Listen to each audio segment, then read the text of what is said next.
আমাদের প্রিয় নবী হযরত মুহাম্মদ সাল্লাল্লাহু আলাইহি ওয়াসাল্লামের একজন কালো সাহাবী ছিল। সকল সাহাবীদের মধ্যে সেই সবচেয়ে বেশি কালো, কিন্তু নবীজির ভালোবাসায় যারা জীবন দিতে প্রস্তুত সেই সাহাবীও তাদের মধ্যে একজন। প্রিয় নবীও তাকে অনেক ভালোবাসতেন। একদিন সেই কালো সাহাবীকে নবীজি বললেন, তুমি সারাক্ষণ আমার সাথেই থাকো, তাই আমি তোমার কাছে কিছু কথা জানতে চাই।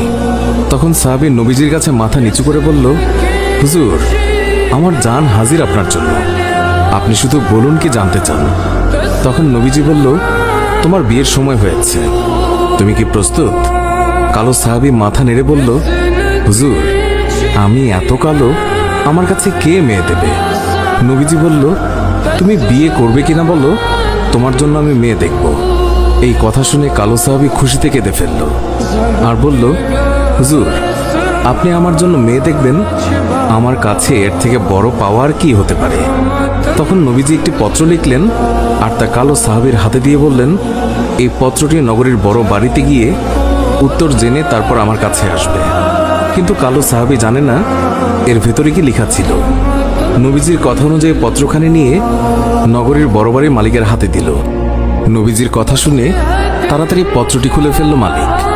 তার মধ্যে লেখা আছে, আসসালামু আলাইকুম, আমি মুহাম্মদুর রাসূলুল্লাহ সাল্লাল্লাহু আলাইহি ওয়াসাল্লাম আপনার কাছে আমার কালো সাহাবীর জন্য আপনার মেয়ের বিয়ের প্রস্তাব করলাম।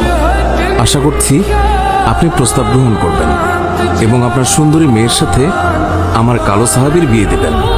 এতে মুহাম্মদুর রাসূলুল্লাহ সাল্লাল্লাহু আলাইহি ওয়াসাল্লাম।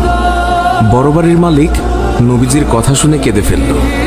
আমার একমাত্র মেয়ে, মদিনায় যাকে সবাই চেনে হুরে মদিনা বলে।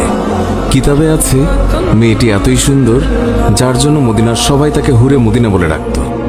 আমি এখন কি করি? নবীজি বলেছেন, এটাই অনেক আনন্দের কথা, কিন্তু ছেলেটি যে অনেক কালো। বিভিন্ন চিন্তায় মালিক চিন্তিত।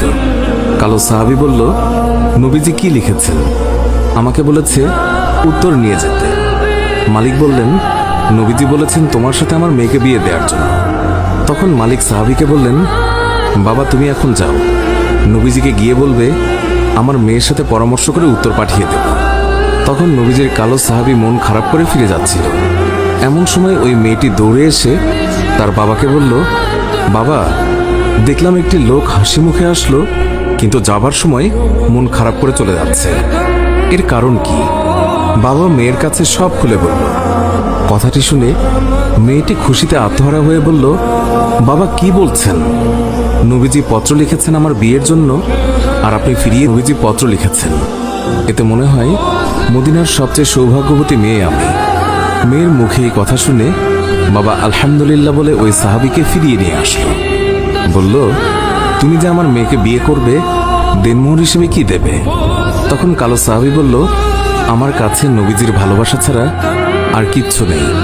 ওই মেয়েটি বলল, বাবা, আপনার তো অনেক টাকা আছে, নবীজির ভালোবাসার জন্য কিছু টাকা দেনমোহরের জন্য ওকে দিয়ে দিন। মালিক আরো বলল, বিয়ে যে করবে, কিছু কেনাকাটা করেছ আমার মেয়েকে সাজানোর জন্য?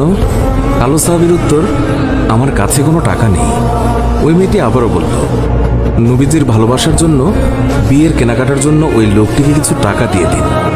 অবশেষে নবীজির ভালোবাসার খাতিরে মালিক সাহাবীকে কিছু টাকা দিয়ে বলল, যাও বিয়ের বাজার করে নিয়ে এসো। আজকের ভেতরেই আমি নবীজির কথায় আমার সুন্দরী মেয়ের সাথে তোমার বিয়ে দেব। নবীজির কালো সাহাবী মনের আনন্দে বিয়ের বাজার করতে রওনা হলো। বাজারে গিয়ে কিছু কেনাকাটাও করে। হঠাৎ দেখলো মানুষ দৌড়াদৌড়ি করছে।